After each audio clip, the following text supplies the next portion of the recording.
جو بھی دشمن ہے میرے سلف کا، جل رہا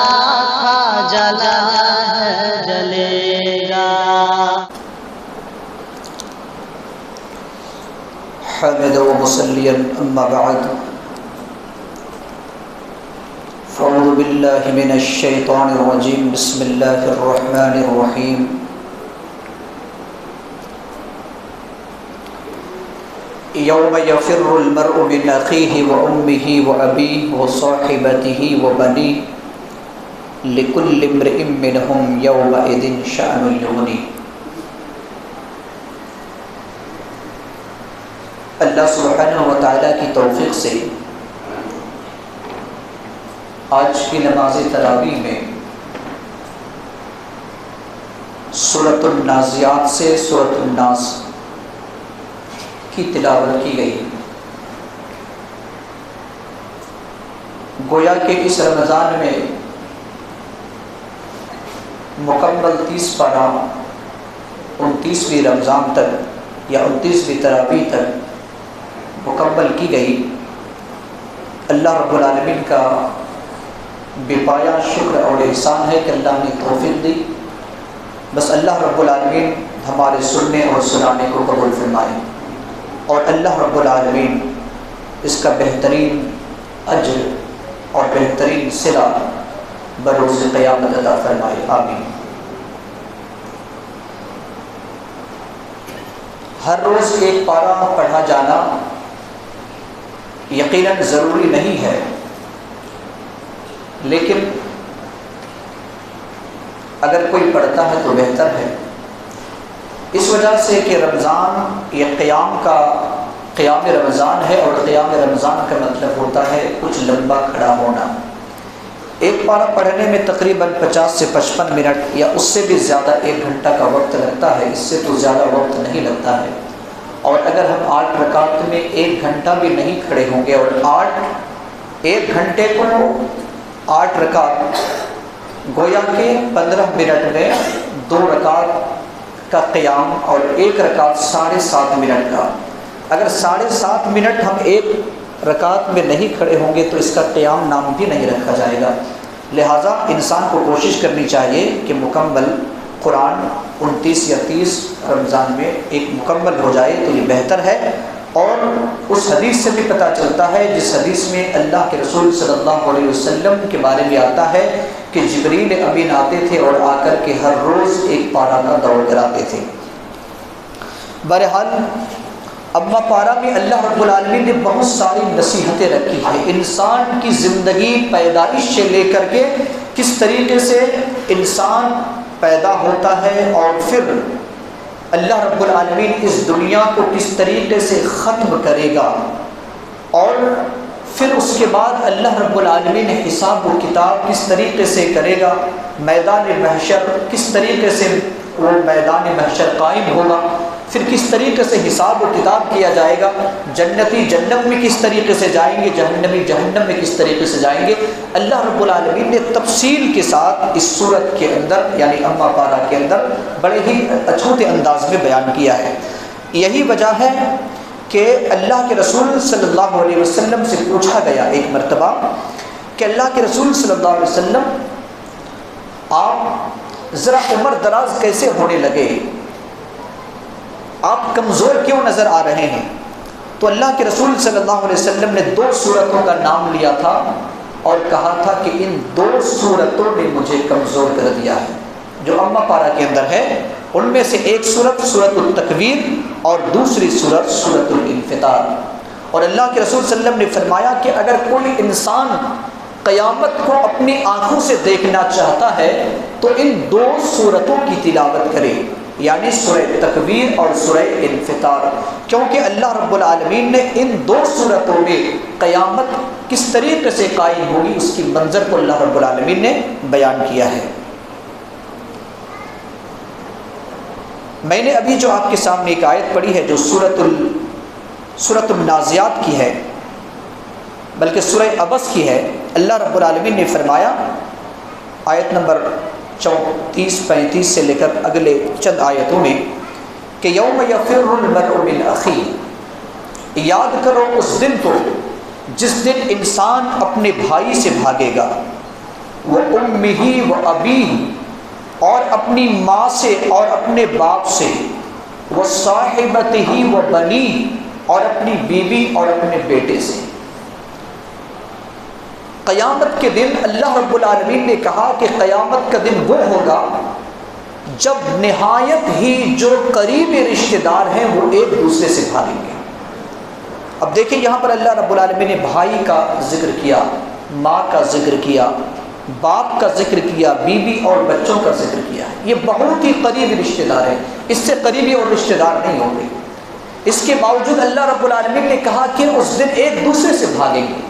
مفسرین اکرام بتلاتے ہیں کہ کیوں قیامت کے دن ایک دوسرے سے کیوں بھاگیں گے، اس کی وجہ کیا ہے؟ تو بتایا جاتا ہے اس کی وجہ یہ ہے کہ انسان یا تو دوسرے رشتہ دار کی تکلیف کو دیکھ کر وہ برداشت نہیں کر پائے گا، یا تو خود اپنی تکلیف کو اپنے رشتہ داروں میں دکھانا نہیں چاہے گا کہ آج میں اس تکلیف میں مبتلا ہوں، پریشان حال میں مبتلا ہوں، لہٰذا میری ماں، میرے باپ، میرے بھائی، میرے جو بھی رشتہ دار ہیں یہاں پر ذکر کیا گیا ہے، یہ رشتہ دار میری تکلیف کو نہ دیکھ سکے۔ یا تو فلاں جو میرا قریبی رشتہ دار ہے، چاہے وہ میری ماں ہے،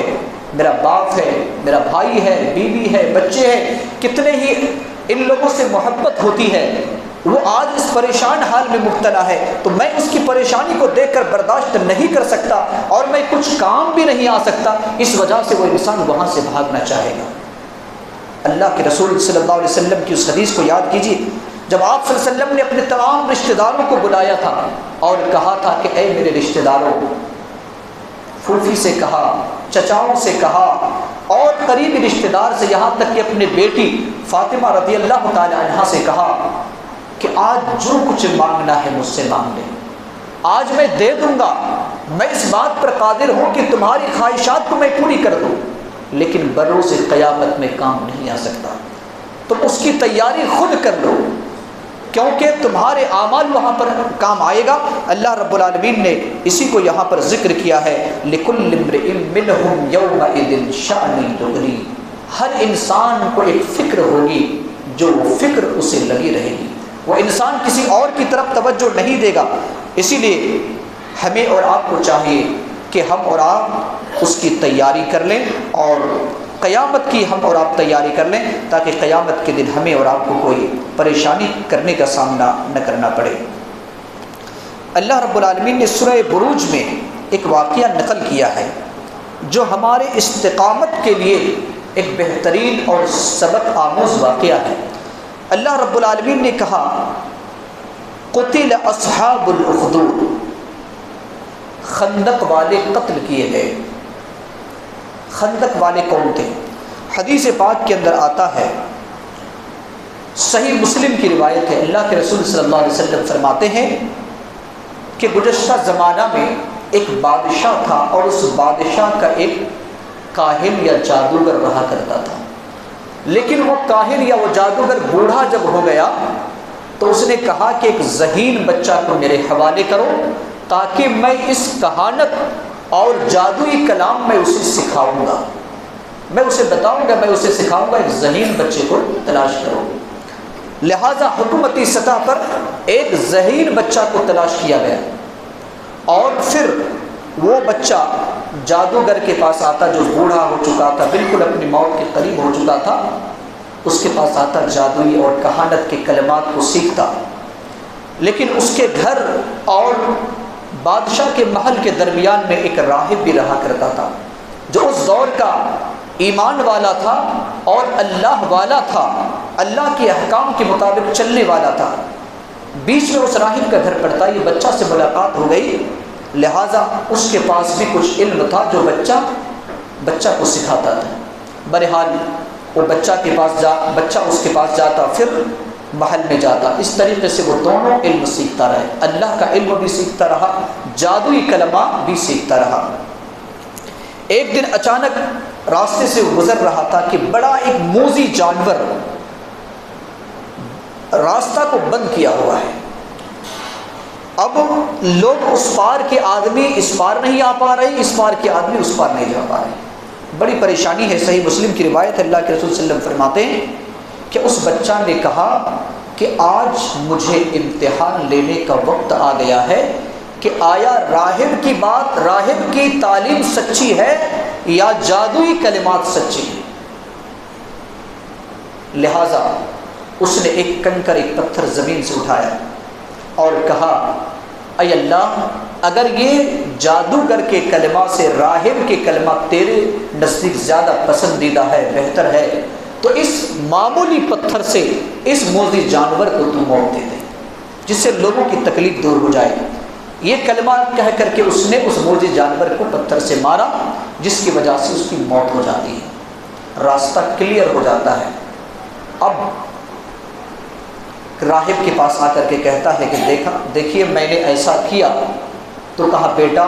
تم نے علم مکمل حاصل کر لیا ہے اور تم اپنے کمال کو پہنچ گئے ہو، لیکن یاد رکھو کہ اب تمہاری آزمائش شروع ہونے والی ہے، تمہارا امتحان ہونے والا ہے۔ لہٰذا لوگ اس کے پاس آتے اور ایسے بیمار شخص بھی آتے، بہت قسم کے بیمار، کوڑھی کی بیمار، برس کے بیمار، اندھا پن اور نہ جانے کتنی بیماری، جو لوگ آتے اس کے پاس اور آ کر کے کہتے کہ مجھے بیماری ہے۔ کہا کہ تم اللہ پر ایمان لاؤ، میں اللہ سے دعا کروں گا، اللہ شفا دے گا۔ ایسا ہی ہوا، شفا دیا جانے لگا۔ اتفاق سے جو وقت کا بادشاہ تھا، اس کا قریبی ایک شخص تھا جو نابینا تھا، اس نے بھی سنا کہ ایک بچہ بڑا کمال کا ہے، جو بچہ نابینا کو بھی بینائی عطا کر دیتا ہے۔ وہ بادشاہ کا جو قریبی تھا وہ آ کر کے کہا، تو کہا ٹھیک ہے، آپ اللہ پر ایمان لاؤ، ایمان لاؤ، ایمان لاؤ، تو میں یقیناً اللہ سے دعا کروں گا، اللہ رب العالمین آپ کو شفا دے گا۔ وہ ایمان لایا، بیماری میں مبتلا ہے، ایمان لایا، پھر وہ اللہ رب العالمین نے اسے بینائی عطا کر دی۔ اب یہ بات وقت کے بادشاہ تک پہنچی۔ اب وقت کا بادشاہ کہا کہ وہ بچہ کون ہے؟ کہا کہ فلاں ہے، جس نے ایک اللہ اور اللہ کی وحدانیت کا اعلان کیا ہے، اور اس کے پیچھے بہت سارے لوگ اسلام بھی قبول کر رہے ہیں، ایمان بھی لا رہے ہیں۔ اس بچہ کو بلایا جائے۔ اپنے چند سپاہیوں کے ذریعے سے کہا کہ اسے پہاڑ کی چوٹی پر لے جاؤ اور وہاں سے اسے کیا کرنا، پھینک دینا، تاکہ اس کی موت ہو جائے۔ وہ لے کر کے، ان کے سپاہی لے کر کے گئے پہاڑ کی چوٹی پر۔ اللہ رب العالمین کے حکم سے پہاڑ ہلنے لگا، پہاڑ لرز اٹھا، جس کی وجہ سے جو سپاہی تھے سب کے سب مر گئے، اور وہ بچہ جو ہے واپس آ گیا۔ کہا کیا ہوا؟ کہا کہ تمہارے سپاہی مر گئے، اللہ نے مجھے بچا لیا، جو میرا اللہ ہے اس نے مجھے بچایا۔ پھر کہا ٹھیک ہے، چند اور سپاہیوں کو حکم کیا کہ کشتی پر سوار کر کے سمندر میں لے جاؤ اور وہاں پر اس بچہ کو پھینک دینا۔ پھر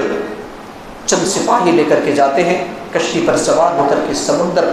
میں لے کر کے جاتے ہیں۔ اللہ رب العالمین کے حکم سے اس سمندر میں جو کشتی تھی وہ بھی ہلنے لگی، یہاں تک کہ کشتی ڈوب گئی، اور جتنے سپاہی تھے سب کے سب ڈوب گئے۔ اللہ نے اس بچہ کو بچا لیا۔ پھر وہ بچہ آیا بادشاہ کے پاس، کہا کہ بادشاہ یہ وقت دیکھیے، آپ اس طریقے سے مجھے مار نہیں سکتے، لیکن میں ایک اصول بتاتا ہوں، میں اپنی موت کا ایک اصول بتاتا ہوں، اگر تم اس پر عمل کرو گے ہی تو ہی میں مروں گا۔ کہا بتاؤ؟ کہا کہ تمام لوگوں کو اکٹھا کرو، ایک میدان میں جمع کرو۔ ایک میدان میں جمع کیا گیا، اور جمع کرنے کے بعد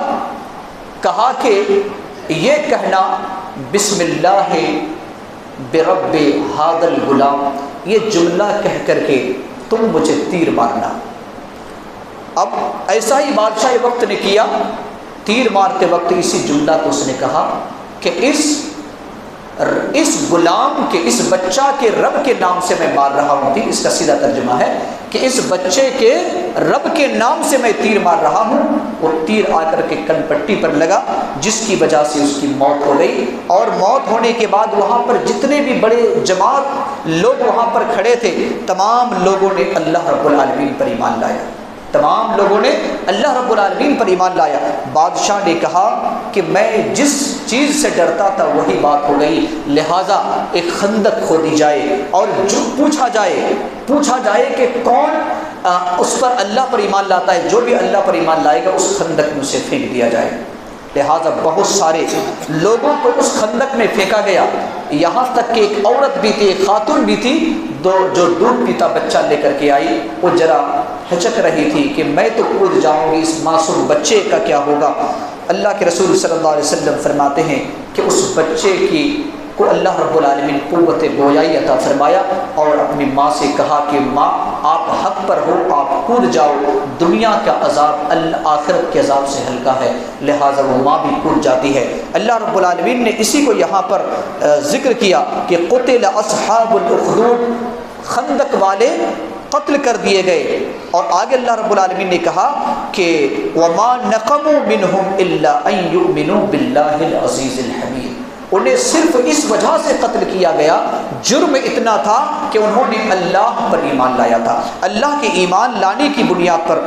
ان لوگوں نے اسے قتل کیا۔ تو یہاں پر کہنے کا مطلب یہ ہے کہ اللہ رب العالمین نے ہمیں اور آپ کو اس بات کی تعلیم دی ہے کہ کس طریقے سے انہوں نے ایمان لانے کے بعد پھر وہ مرتد نہیں ہوئے، ایمان پر قائم رہے۔ میں یہاں پر ایک پیغام یہ دینا چاہتا ہوں کہ رمضان المبارک کا عظیم مہینہ جو ہم سے گزر رہا ہے تقریباً اپنے اختتام کی طرف ہے، لہذا جس استقامت کے ساتھ آپ نے رمضان المبارک کے مہینے میں رمضان کے روزے کے ساتھ ساتھ آپ نے شریعت اسلامیہ کی تمام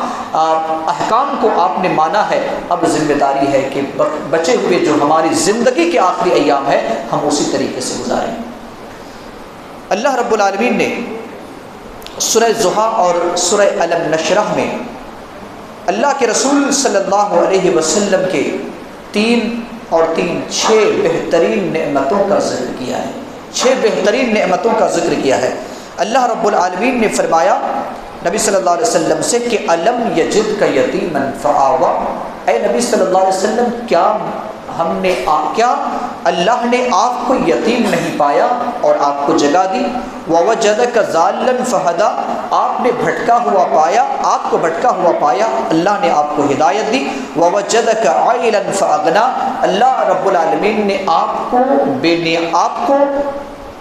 کیا یعنی دوسرے کے سامنے محتاج پایا، اللہ رب العالمین نے آپ کو مالدار بنایا۔ یہاں پر اللہ رب العالمین نے 3 چیزوں کا ذکر کیا، نبی کو یتیم پایا، نبی صلی اللہ علیہ وسلم کو کوئی راستہ پر آپ نہیں تھے یہ آپ پایا، اور آپ محتاج تھے اس کو بھی اللہ رب العالمین نے پایا، اور کہا کہ ان 3 جو انسان کی جو کمزوری ہے اس کمزوری کو اللہ رب العالمین نے دور کیا، اور یہ اللہ رب العالمین کا بہت بڑا احسان ہے۔ لہٰذا اللہ رب العالمین نے کہا کہ آپ یتیم کو مت ڈانٹو، اور اسی طریقے سے جو سوال کرنے والے اس کو جھڑکو بھی نہیں۔ اللہ رب العالمین نے نبی صلی اللہ علیہ وسلم سے کہا۔ سورہ الم نشرح کے اندر اس بات کو اللہ رب العالمین نے ذکر کیا، الم نشرح لک صدرک، کیا ہم نے آپ کے سینے کو چاک نہیں کیا، ووضعنا عنک وزرک، اور آپ کے بوجھ کو ہلکا نہیں کیا، الذی انقض ظہرک، جس سے آپ کی پیٹھ ٹوٹ رہی تھی، ورفعنا لک ذکرک، اور ہم نے آپ کے نام کو بلند کیا۔ اس میں اللہ رب العالمین نے بھی 3 احسان کا ذکر کیا ہے، 3 نعمتوں کا ذکر کیا ہے۔ نبی صلی اللہ علیہ وسلم کے سینے کو چاک کیا جانا، کم از کم حدیث سے 2 مرتبہ پتہ چلتا ہے۔ جب آپ صلی اللہ علیہ وسلم کی عمر 1 مرتبہ 4 سال کی تھی اور آپ جب دائے حلیمہ کے گھر میں پل رہے تھے، اس وقت بچوں کے ساتھ آپ کھیل رہے تھے، جبریل امین آتے ہیں اور آ کر کے نبی صلی اللہ علیہ وسلم کو زمین پر لٹاتے ہیں، سینے کو چاک کیا جاتا ہے، اور شیطان کا وہ حصہ جس پر انسان کا غلبہ، شیطان کا غلبہ ہوتا ہے، اسے باہر نکال کر پھینک دیا جاتا ہے، اور پھر آپ کے سینے کو پھر اسی طریقے سے بند کر دیا جاتا ہے۔ بچے دوڑتے دوڑتے حلیمہ کے پاس آتے ہیں اور کہتے ہیں کہ محمد کو قتل کر دیا گیا ہے، کسی نے اسے قتل کر دیا ہے۔ جب حلیمہ دوڑتے ہوئے آتی ہیں، دیکھتے ہیں کہ آپ کی چہرہ مبارک پر بالکل پسینہ سے سرابور ہے اور آپ پریشان حال میں مبتلا ہے۔ اور پھر اس ڈر اور اس خوف سے حلیمہ سعدیہ آمنہ کے حوالے کر دیتی ہیں۔ تو ایک مرتبہ کا یہ واقعہ ہے، اور دوسرا واقعہ آپ کی مکی زندگی کا آخری واقعہ، جب آپ کو معراج کرایا جا رہا تھا، اس وقت نبی صلی اللہ علیہ وسلم کے پاس آتے ہیں اور آپ کی سینہ کو چاک کیا جاتا ہے، اور پھر آپ کے سینہ کو زمزم کے پانی سے دھویا جاتا ہے، اور پھر اسی جگہ پر رکھ دیا جاتا ہے، اور رکھنے کے بعد بند کر دیا جاتا ہے۔ انس بن مالک رضی اللہ تعالی عنہ فرماتے ہیں کہ میں خادم رسول تھا، اور آپ کے جسم مبارک کے اس حصہ کو بھی میں نے دیکھا کہ جس حصہ پر آپ کی سلائی کی ہوئی تھی، یعنی چونکہ سینہ کو چاک کیا جانا اور پھر اس کو بند کرنے کے وقت سلائی جو کی جاتی ہے، جو نشانی ہوتی ہے، انس بن مالک کہتے ہیں کہ میں نے اپنے آنکھوں سے آپ کی نشانی کو دیکھا تھا۔ لہٰذا یہاں پر اللہ رب العالمین نے ایک نعمت جو شیطانی حصہ تھا، جو ہر انسان میں وہ حصہ پایا جاتا ہے، اس کو آپ سے نکال دیا گیا تھا، جو ہماری اور آپ کے درمیان ہے۔ اسی طریقے سے آپ پر جو بوجھ تھا اس کو بھی ہلکا کر دیا گیا، کیونکہ آپ 40 سال میں نبوت آپ کو ملی، اور 40 سال سے پہلے آپ جو بھی عمل کرتے تھے یہ آپ ایک بوجھ سمجھتے تھے کہ میں نے اپنی زندگی کا 40 سال حصہ کس میں گزارا، یہ جو آپ ایک بوجھ سمجھ رہے تھے، اللہ رب العالمین نے اس کو بھی ہلکا کر دیا۔ اور تیسری چیز، وَرَفَعْنَا لَكَ ذِكْرَكَ، آپ کے نام کو بلند کر دیا۔ کیسا بلند کیا؟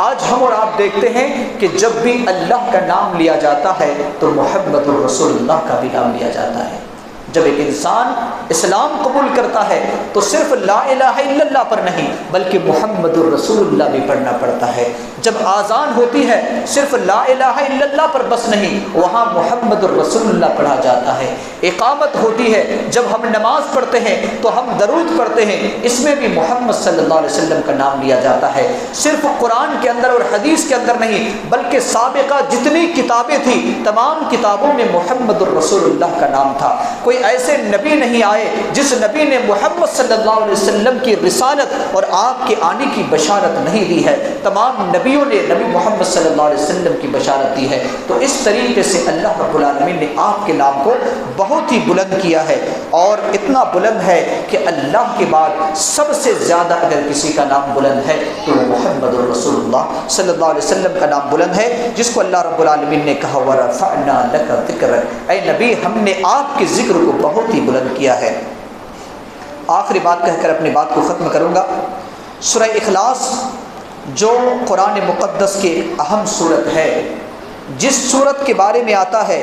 کہ قرآن کا 1/3 حصہ ہے، 1/3 حصہ کس کو کہا گیا؟ سورہ اخلاص کو کہا گیا، جس کو ہم قل هو اللہ احد کہتے ہیں، اور جسے ہر انسان کو اس کا علم ہے۔ ایک صحابی رسول کے بارے میں آتا ہے کہ اللہ کے رسول صلی اللہ علیہ وسلم نے اس کا امیر بنا کر، ایک قافلہ کا امیر بنا کر بھیجا تھا۔ تو اب جو امیر تھے وہ نماز بھی پڑھاتے تھے، ظہری نماز میں وہ سورہ فاتحہ پڑھتے، ایک اور سورت پڑھتے، اور اس کے بعد سورہ اخلاص بھی پڑھتے تھے، یہ اس کا معمول تھا۔ تو صحابہ اکرام نے اعتراض کیا کہ آپ یا تو سورہ فاتحہ کے بعد اور ایک دوسری سورت پڑھ لیجئے اور رکوع میں چلے جائیں، یا تو سورہ فاتحہ کے بعد سورہ اخلاص پڑھیے، ہر رکعت میں آپ سورہ اخلاص سے صرف پڑھیے اور آپ رکوع میں چلے جائیں۔ تو اس نے کہا کہ نہیں، میں ایسا ہی کروں گا، میں جیسا کرتا ہوں ایسا ہی کروں گا، اگر چاہو تو تم مجھے امام اپنا رکھو، نہیں چاہو تو دوسرے کو امام بنا لو۔ اب اس طریقے اس قابل اور نبی صلی اللہ علیہ وسلم نے جس کو امیر بنا دیا اور جس کو امام بنا دیا ہو، اب اس کو کون پیچھے کرنے والا؟ لہٰذا سفر مکمل ہو گیا۔ نبی صلی اللہ علیہ وسلم کی خدمت میں آ کر کے ان لوگوں نے، ان قافلہ والوں نے اس کی شکایت کر دی اور کہا کہ اللہ کے رسول صلی اللہ علیہ وسلم آپ نے جس کو امیر بنایا تھا وہ اس طریقے سے کر رہے تھے۔ اس کو بلایا گیا، نبی صلی اللہ علیہ وسلم نے پوچھا کہ تم نے کیوں ایسا کیا؟ کہا اللہ کے رسول صلی اللہ علیہ وسلم اس صورت سے مجھے بے انتہا محبت ہے، میں اس صورت کو چھوڑنا نہیں چاہتا ہوں۔ اللہ کے رسول صلی اللہ علیہ وسلم فرماتے یہ محبت تمہیں جنت میں داخل کرے گی۔ لہٰذا سورہ اخلاص ایک اہم صورت ہے، اور اس صورت کو اگر ہم اور آپ پڑھیں تو یہ صورت گویا کہ اگر ہر صورت ہر نماز میں اگر آپ پڑھ رہے ہیں یا امام بھی اگر پڑھ رہا ہے، ہر نماز میں سورہ اخلاص پڑھ رہا ہے اور اس کی محبت میں پڑھ رہا ہے، تو ممکن ہے کہ یہ محبت انسان کو جنت میں لے جانے کے لیے کافی ہے۔ اور اس صورت کے نزول کے بارے میں آتا ہے کہ مشرکین مکہ نے آ کر نبی صلی اللہ علیہ وسلم سے کہا تھا کہ آپ بتائیے کہ اللہ کا نسب کیا ہے، ان کا باپ کیا ہے، کون ہے، ان کی اولاد کون ہے۔ تو اللہ رب العالمین نے آیت نازل کی اور کہا کہ کہہ دیجئے قل هو اللہ احد، کہہ دیجئے وہ اللہ ایک ہے، اللہ الصمد، اللہ بے نیاز ہے، لم یلد ولم یولد، اس کی کوئی اولاد نہیں، وہ کسی کی اولاد نہیں، ولم یکن لہ کفوا احد، اس کا برابر، اس کا ہمسر کوئی نہیں۔ اللہ کے رسول صلی اللہ علیہ وسلم نے یہ آیت پڑھ کر کے مشرکین مکہ کو سنایا، کہا کہ تم اللہ کے بارے میں، میرے رب کے بارے میں تم نسب نامہ بیان کرنے کے لیے کہہ رہے ہو کہ تمہارا باپ کون ہے، اس کا بیٹا کون ہے۔ اللہ رب العالمین نے کہا نہ اس کی کوئی اولاد ہے، نہ اس کا کوئی باپ ہے، وہ تو اکیلا ہے، اس جیسا کوئی نہیں ہے۔ آخر کی جو دو صورتیں ہیں، اس صورت کی بھی فضیلت مشترکہ طور پر بہت قرآن اور حدیث کے اندر بیان کی گئی ہے۔ انسان کو چاہیے کہ جس وقت اپنے بستر پر جائے، اللہ کے رسول صلی اللہ علیہ وسلم کا یہ معمول تھا، اور ان دو صورتوں کا نام ہے معوذتین۔ ان دونوں صورتوں کا نام کیا ہے؟ معوذتین، دو تعویذ والی صورت۔ تعویذ والی صورت کا مطلب کیا ہے؟ ایسا نہیں کہ ہم تعویذ کو بنا کر کے اپنے گلے میں لٹکا لیں، نہیں،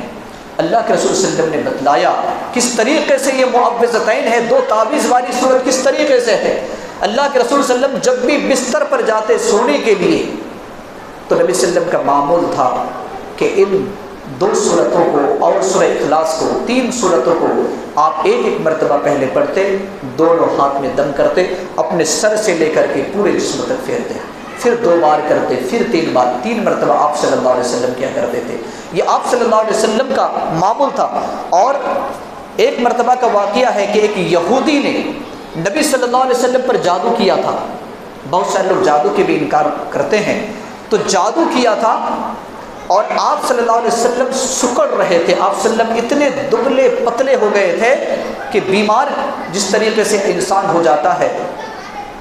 جبریل امین یہی دونوں صورت لے کر کے آئے اور آ کر کہا کہ فلاں کنواں میں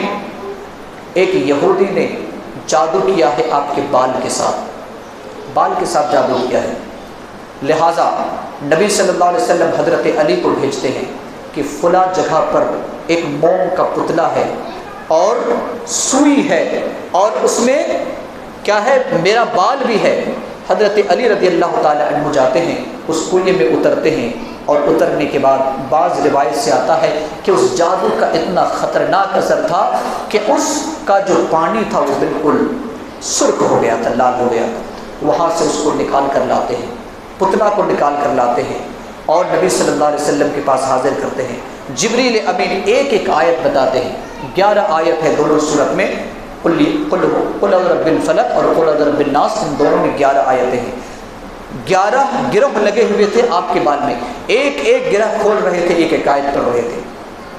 اور پھر 11 گرہ بھی کھل گئے، اور نبی صلی اللہ علیہ وسلم فرماتے ہیں کہ میں ایسا محسوس کرنے لگا جیسا کہ میں جکڑا ہوا تھا،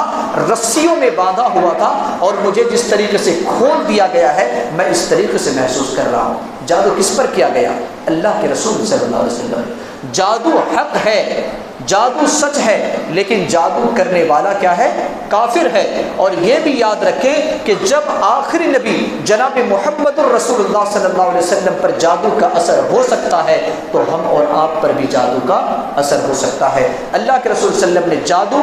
سے دور اور جادو سے بچنے کا جو طریقہ بتایا کہ ان دونوں صورتوں کو اپنی زندگی کا معمول بنا لو، بلکہ ہر نماز کے بعد ایک ایک مرتبہ، اور نماز عصر اور نماز فجر کے بعد تین مرتبہ ان 3 صورتوں کو پڑھ لیا کرو، یقیناً جادو سے تم بچ جاؤ گے۔ اللہ رب العالمین سے دعا کرتے ہیں کہ اللہ رب العالمین ہم تمام لوگوں کو کہنے اور سننے سے زیادہ عمل کرنے کی توفیق عطا فرمائے۔ اللہ رب العالمین ہمارے صیام اور قیام کو قبول فرمائے۔ اللہ رب العالمین ہماری تلاوت قرآن کو قبول فرمائے۔ اللہ رب العالمین ہمارے تمام عبادتوں کو، چاہے صدقہ ہو، خیرات ہو، توبہ ہو، استغفار ہو، افطاری کی دعوت ہو یا جتنا، اور یا سحری کی دعوت ہو، جتنی بھی عبادتیں ہم نے کی ہیں، اللہ تمام عبادتوں کو قبول فرما لے اور اس کا بہترین صلہ آخرت میں عطا فرما، دنیا میں برکت عطا فرما۔ الہ العالمین ہم تمام لوگوں کو رمضان جیسی زندگی گزارنے کی توفیق عطا فرما۔ آمین۔ وآخر دعوانا ان الحمد للہ رب العالمین۔